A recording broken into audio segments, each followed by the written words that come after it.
Les fables sont chantées pour faire résonner les époques erronées. Esther ne prépare pas un casting ni une émission de télé-réalité, mais le concours de plaidoirie du mémorial de Caen, où les lycéens peuvent défendre une cause, une liberté. J'ai voulu plaider sur deux choses qui me concernent, l'éducation et la culture, parce que je suis, je crois, une folle de littérature, de théâtre, de tout ça. Et le confinement, tout ça, ça a un peu brisé. Et l'éducation, il y a beaucoup de choses à remettre. Et je vois beaucoup trop de personnes qui sont en décrochage total au niveau scolaire. Et je trouve ça plus que dommage.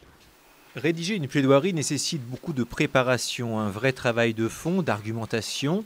Élève en terminale philosophie et géopolitique, Inès a passé des dizaines d'heures à la bibliothèque. Un discours de plaidoirie, d'éloquence, c'est pas un texte.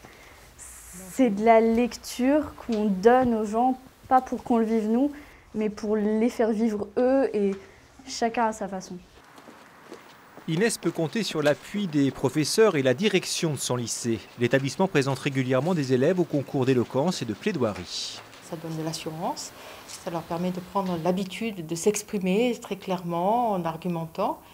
Et c'est vrai que c'est une des compétences essentielles pour leur futur, qu'ils soient professionnels notamment, parce qu'il est important de pouvoir s'exprimer. Ici se trouve la Ce soir, Inès répète devant du public, des copains du lycée. Mais ce bidonville ne s'arrête pas là.